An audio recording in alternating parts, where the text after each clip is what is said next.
Gauteng and I'm back with another YouTube video. If you are new to my channel and seeing my face for the very first time, welcome. And if you're a returning subscriber / viewer, welcome back. If you have not yet hit that subscribe button and you've been seeing and watching my videos, please make sure to hit that subscribe button. I just want to say thank you guys for 8K subscribers. 8K subscribers, thank you so much guys.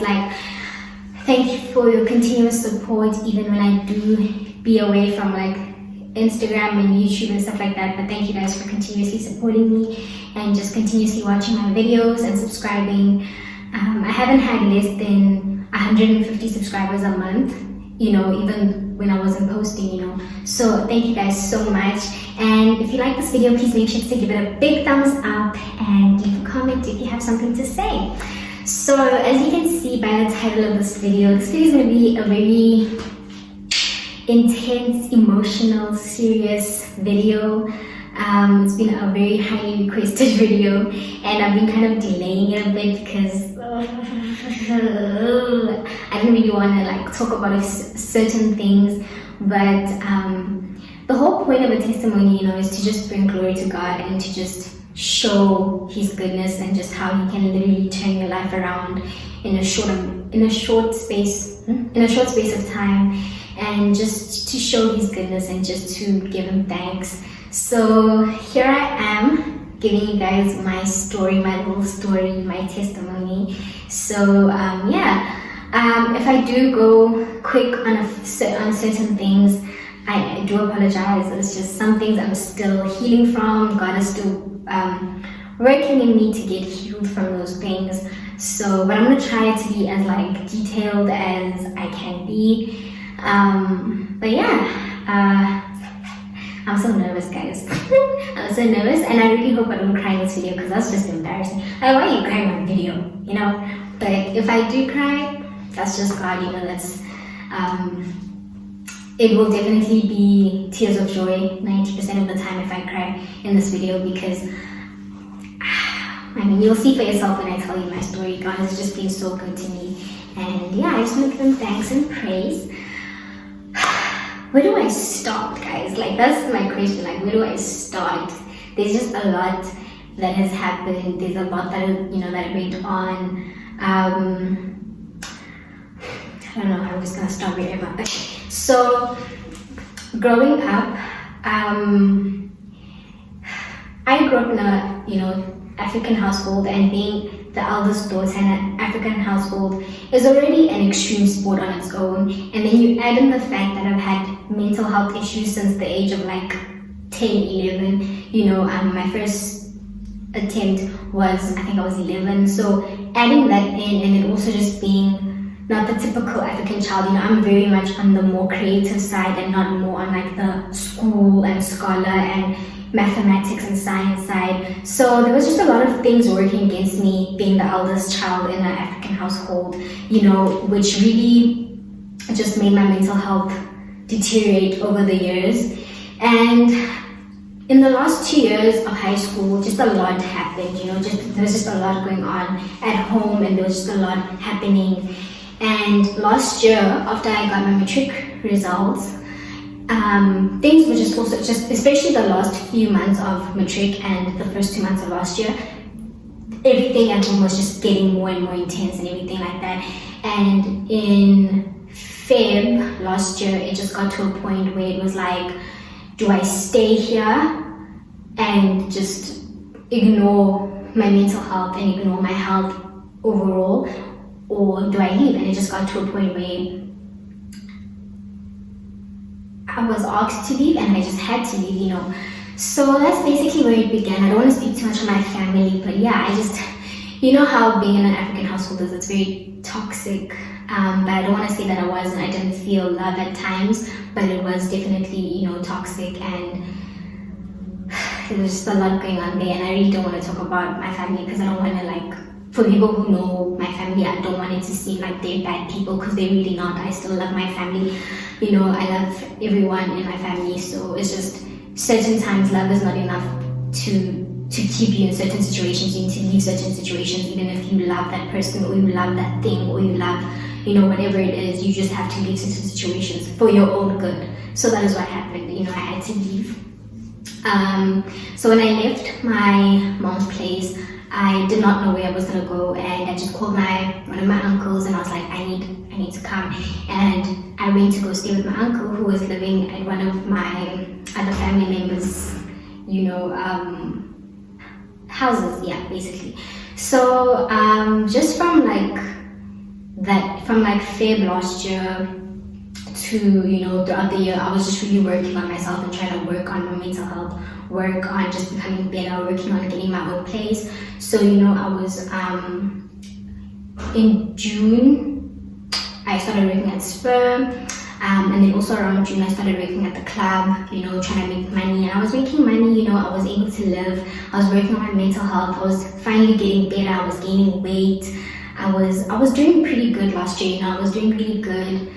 I went to school, I made a plan and I was able to go to school last year, but then I stopped going to school in August, and I was just kind of just wanting to get jobs and save up money to be able to get out my own apartment, to be able to pay for school, or even if I take out a student loan, to be able to pay off a student loan with the jobs that I have and stuff like that. So I was really working on myself last year, and I'm proud to say that I really got over a lot of things. I was eating more, I was just in a happier space, I was in a really happier space, especially with my social media growing as well. That really helped because I was getting collabs and I was getting gigs and stuff like that. So it was really good. I was very proud of what I did for myself in a matter of 6-8 months. So yeah, and then fast forward to around November, December, where just everything kind of started doing is it a 360 or 180? 360. You do 360, you're back at the same place. A 180 degree turn, In November, around this time last year, I went out, with some friends and some people, and we drank and everything like that, and I basically almost got sexually assaulted, and that was the starting point of everything just starting to go downhill again. I wasn't eating, I was depressed. Just the weeks following that, I was just really not in a good space. I was just back to where I was when I was living at home. I was losing weight, I was contemplating ending my life again, and there was just a lot going on. There was a lot that happened, and so I even went off social media. If you saw in December and beginning of Jan, I went off social media. I wasn't posting because I really wanted to not go back to where I was. I really wanted to be better again. I really wanted this thing that had happened to not affect me in a way that it causes me to go back to where I was. I didn't want it to affect me to that point where it's affecting everything around me, how I'm thinking about myself, how, just everything. So I think maybe a week or two after that, I kind of just told myself, let it go, just be happy that it didn't happen. And it was just something that might have happened, but it didn't happen. So I was just just focus on the good, that it didn't happen. And I mean, I was definitely drinking more and just doing a lot more, but I'm glad to say that in mid-Jan, I definitely felt like myself again, after I think it was probably a month after what had happened. I definitely started feeling like myself again, and I was just in a very happy place, and I was in a very determined place. I was determined to go back to school. I was determined to, go back to work, get back to work, go back to hosting, get back to just that drive that I had, So yeah, that's basically what I did. I started going back to the club, I started hosting, I was getting gigs at bigger clubs. I was, still creating content for my social media for companies, but also just privately creating, being the marketer for companies and stuff like that. So, I was really good, I was like pushing to start saving for an apartment again. I was looking for apartments, I was doing viewings. I was like, okay, things are starting to get better, things are starting to go how they should be. And again, a month later, complete 180. So basically, the person, because I told you guys that I was staying with my uncle and he was staying at a relative's house, and that relative was basically like to me, listen, I heard that you're hosting at clubs and you're working at the club, and I don't like that, so it's either you leave the club or you leave my house. And I know that I had nowhere to go, but at the same time it was like, I don't eat. If I don't go to the club and I don't work, then I don't eat. I don't have clothes on my back, I don't have transport, I don't have this, I don't have that, like I don't have anything. Like that was my source of income, that was my bread and butter. So I had to leave, I had to leave because I knew what I wanted in the future, and I knew why I was at the club, and I knew why I was doing the things that I was doing. I mean, it was not ideal. I didn't really want to really work at the club. It's very draining and very tiring, but I had to, because I was going to make sure that I have food to eat, that I have clothes, that I'm able to just live.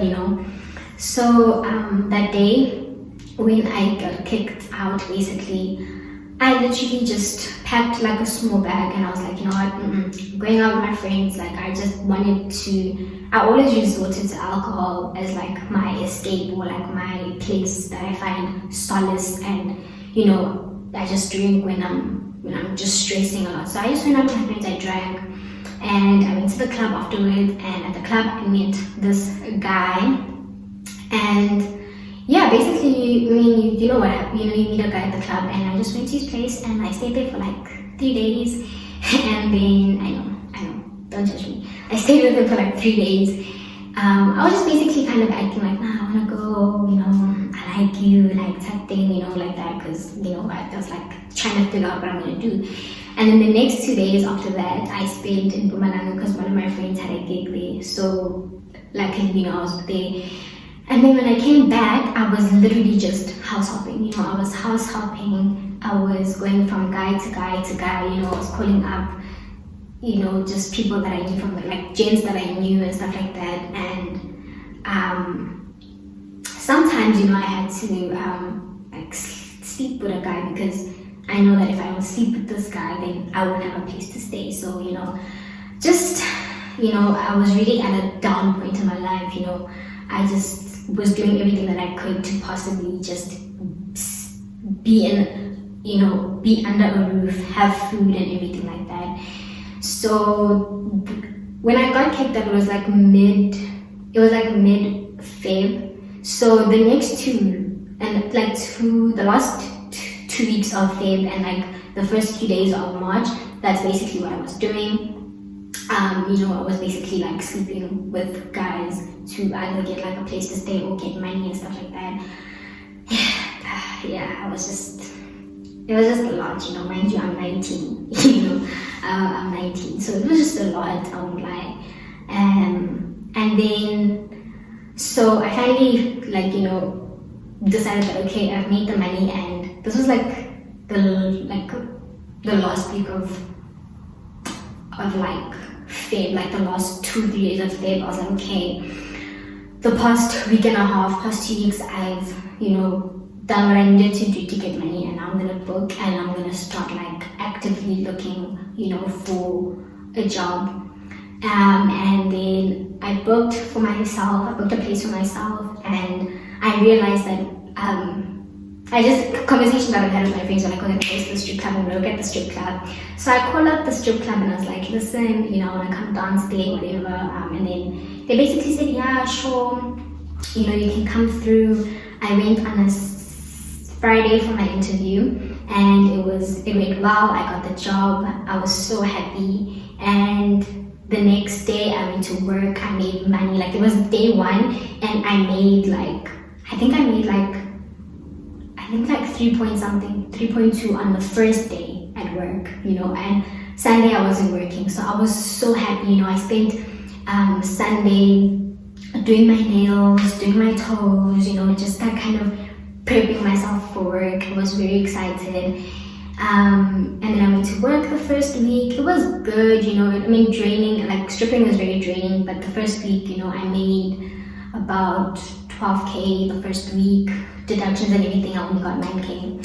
So when I was off, one of the days that I was off, I don't remember now which day it was, but one of the days that I was off, this guy was like, nah, come over, let's chill, let's smoke, let's drink. And I was like, okay, cool, let me go and do that. I really wanted a relief. Like working at the strip club, I was really grateful that I had a job, but it was a lot. When I tell you it was a lot, like working at the strip club is a lot of work. It's draining mentally, physically, emotionally. It's just a lot. And I had only been there for 2 weeks, but I could already feel like it's spiritually draining, I think. Like once something is spiritually draining, I feel like everything else just gets drained as well.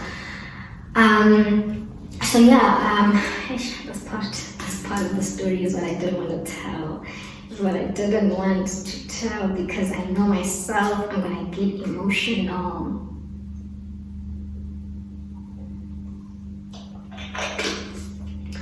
Okay, so I went to this guy's place.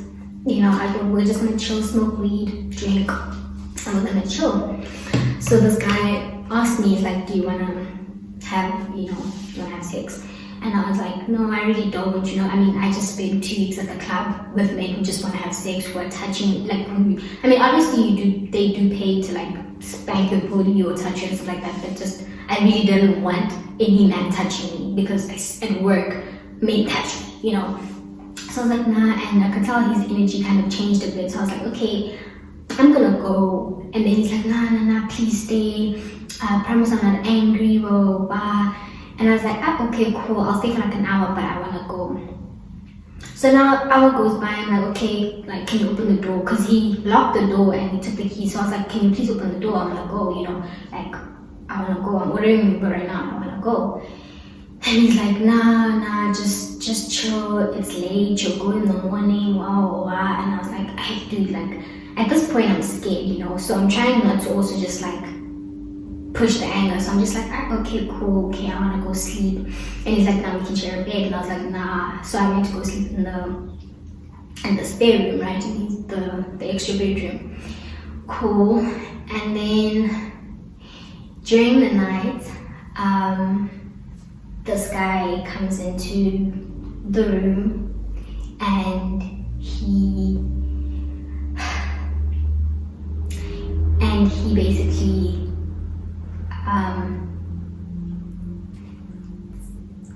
sexually assaulted me 3 times that night. I know because I checked the time. It happened at midnight. It happened at 2 a.m. and it happened at 5 a.m. And when we woke up, I didn't sleep, but when he woke up, he was acting like everything is just normal, like what he did was normal, and then he finally eventually opened the door and he's like, Masa, what are you gonna do? And I was like, nah, it's fine, and then I just left, And after that, I didn't really know how to feel, to be quite honest. I was like, did that happen? Because did I deserve for that to happen? I told him I was a stripper, so in his head it's like, okay, it's not, she's a sex worker, so whatever. I just kind of was thinking is it my fault? Did I deserve for that to happen? Because of my job, because I decided to go to his house, maybe I should have thought about it and think that, okay, he doesn't just want to chill and just smoke and stuff like that. So I was going through a lot that week and I just kind of isolated everyone around me. I remember my friends calling me and just texting me and being like, Tumi, what's up? Why are you not calling or texting or just talking to anyone, And I was really numb for the next week. I was extremely numb for the first week. Mind you, something similar just almost happened 2 months ago, So I was just really in a trying not to blame myself state. I was trying to be a part of me was saying it's not your fault, but a part of me was like, is it supposed to happen? Because it almost happened 2 months ago, and then now it's happened. So it was something that was just something that I was supposed to go through. Like, I was in a very confused state of mind. I can't explain what was going on in my head at that point in time, but something like that. And I was just thinking to myself, like, maybe I shouldn't have left the toxic home, you know. Maybe if I had just stayed there, you know, if I had just stayed there and just been fine with, you know, how everything was at home, then I wouldn't have gone through half of the stuff that I went through in less than a year, you know. But I had to quickly like snap out of that victim mindset, you know, and I had to just be like, you know what, I'm fine, I'm healthy, I'm fine, I still have my job, everything. And I was just really focused on my job. Like, if you ask anyone that I used to work with, I was very focused on my job. I was making money. My goal was to get to work, make money, do whatever it is to make money, to, you know, just reach my goals and to make sure that I want to be where I am, you know. Yeah, you know, I just went back to work, started really going to work and stuff like that. And then in April, second week of April, your girl gets fired. Your girl gets fired from the strip club. And it was because of a celebrity, like, it was because of a celebrity, and it was really like unlawful, like, what is it called? I was wrongfully fired, but it's a strip club, you can't really go file, you know, for wrongful termination and stuff like that. So literally 2 days after I was fired, I was like, okay, Cape Town, here I come. I was like, there's strip clubs in Cape Town. If I make money in Joburg, I'll make money in Cape Town, you know. So literally booked a flight ticket the minute I got paid, and I came to Cape Town. Now, when I got to Cape Town, this is kind of where like I see God really playing, like really actively placing His hand and, you know, moving around the pieces in my life and stuff like that. So I came to Cape Town and I was like, I'm going to get a job at a strip club and everything like that. And the way the strip clubs were literally like ignoring me, like they were ignoring me. You understand? Like they were completely ignoring me. I was like, Kanti, what's going on? Like, what's going on? What's going on? Like, it didn't make sense, you know, it didn't make sense. Mind you, money is running out. You know, money is depleting the side, you know. So, like, what do I do? Like, what am I gonna do? You know, like, the strip clubs are ignoring me. Like, what am I gonna do? What's gonna happen? But I did get a job at Saints, so that was helping a bit, you know. I was getting money a bit there from Saints. And I think like my first week, second week in Cape Town, one of my customers from the club that I used to work at, the strip club I used to work at in Joburg, lives in Cape Town. So he's like, okay, cool, can we meet up? I want to see you. And I was like, another one. Like, when you work at the strip club, you hear people all the time like, nah, I want to take care of you. I want you at the strip club, I want to take you out on a date. Does it ever happen? No. So I was just like, you know what, okay, whatever, let's just see what this nigga has to say, you know, sorry, what this man has to say.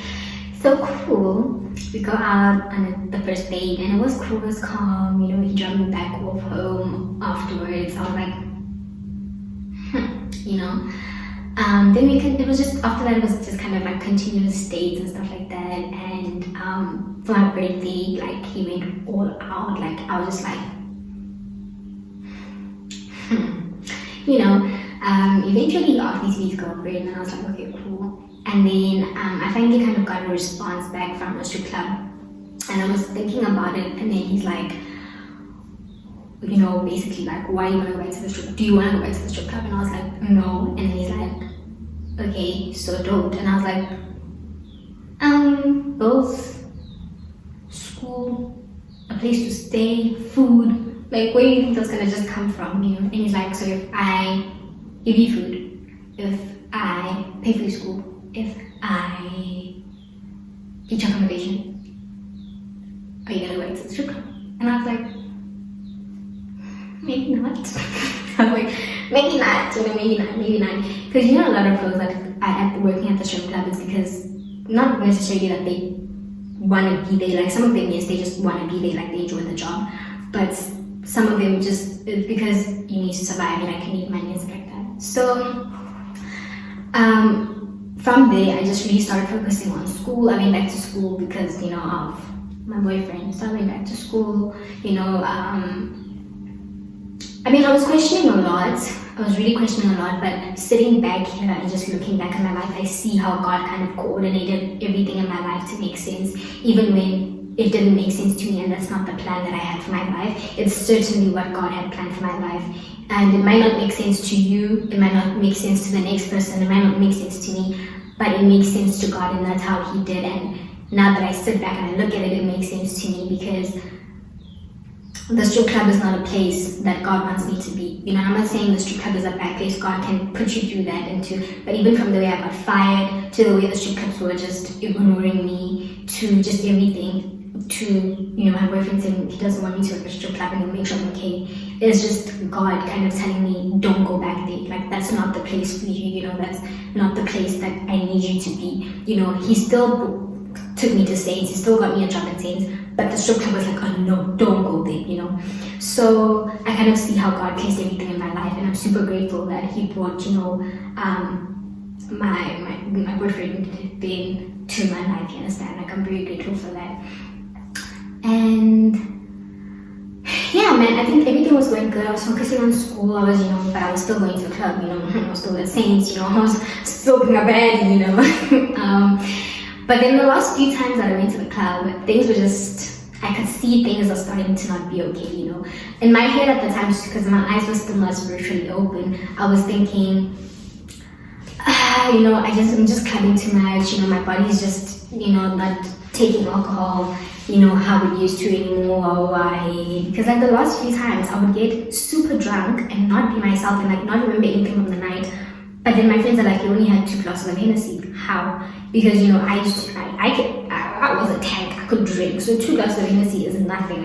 I drink 2 glasses of Hennessy when I'm out with my friends having lunch, you know, dinner. So it was just crazy.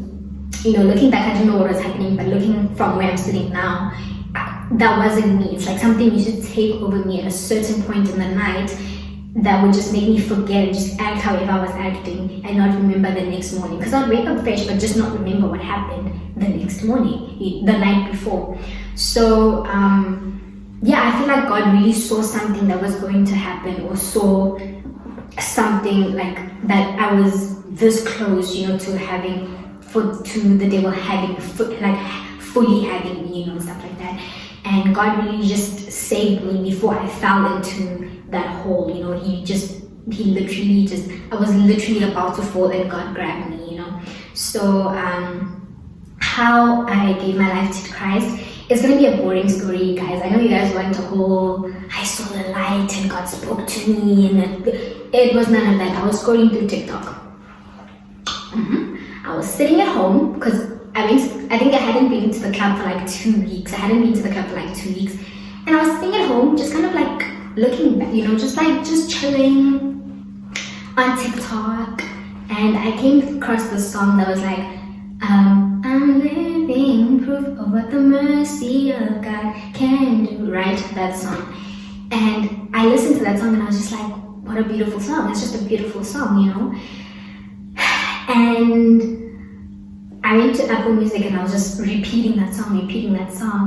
And I was just, as the lyrics were going and like as she was singing, I was just thinking back on how my life has been for the past 1.5 years, and just how God has completely changed it. You know, I was in a place that I didn't have to sleep with someone for. I was going to school that I didn't have to sleep with someone for. I was eating food that I didn't have to dance and be naked for. Like, I was just really in a good place. You know, I felt loved. I felt, you know, I was really in a good place, and I didn't have to be naked or have sex or whatever, or do anything that I used to do before to be there. You know, I was just being loved by a man, you know. And I just started crying, you know, like I was just literally just starting to cry, because had you told me last year, you know, that I would be at the place that I'm in right now, I would have told you that you're lying, you know, like I'm happy, I feel loved, I'm going to church, I've got a roof over my head, I I've got clothes, I've got food, like I'm okay, you know. I might not be in the best of situations, you know, but I'm okay, and I have everything that I was asking God for, that I was working hard for, you know. And in that moment of me just praising and praying, I just heard, I don't know, Holy Spirit or God, but something told me, you know, like, don't go back to the club. Don't go back to Saints, don't go back to the club. Stop drinking excessively. Stop wearing revealing clothing. Just leave that old life behind, you know, leave that old life behind. It might seem like that's the only way that you'll be able to live, but I'm showing you right now that you don't need to do that for me to be able to provide for you as God. God is providing for me, and I don't need to do the things that I used to do before. God is providing for me even when, I wasn't making him a priority, you know. He was working always to make sure that I'm provided for, you know.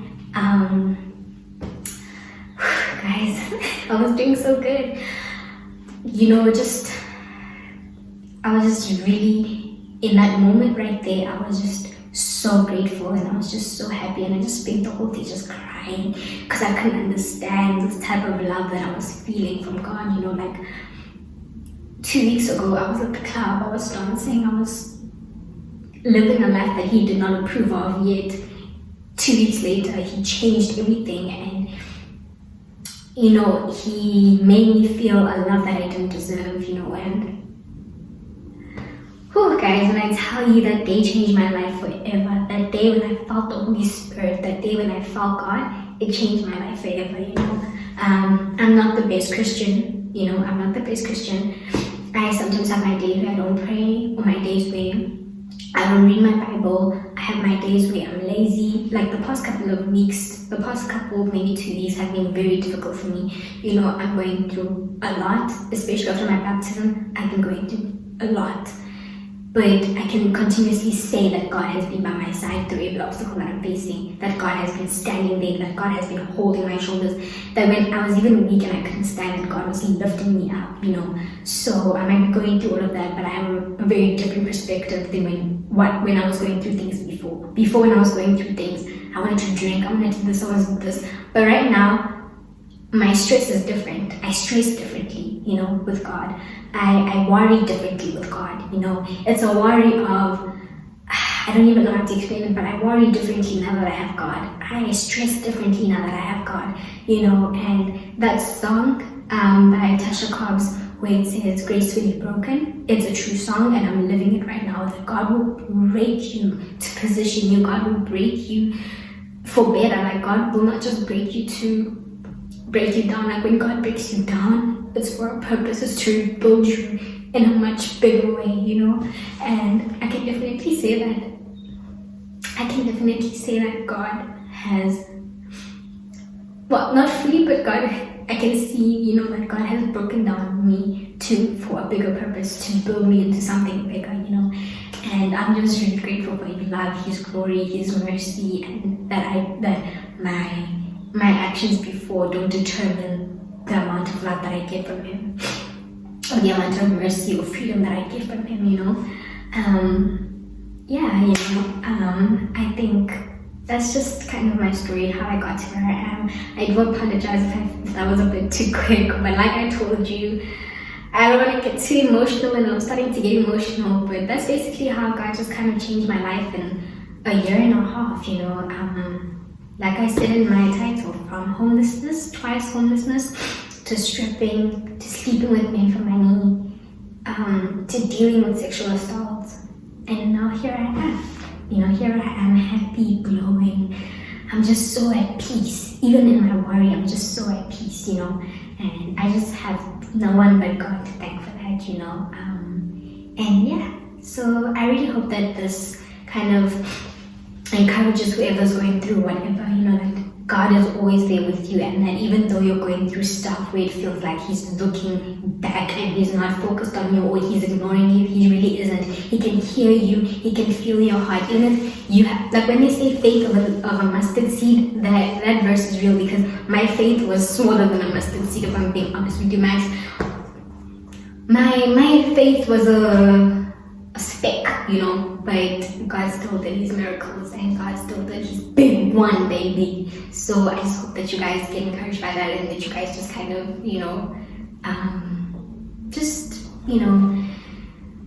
stand still and just stand strong in everything that you guys are going through, And I just hope that this story and this video encouraged some of you, and I hope, God is with you always, and then I hope that you get through every situation that you're going through.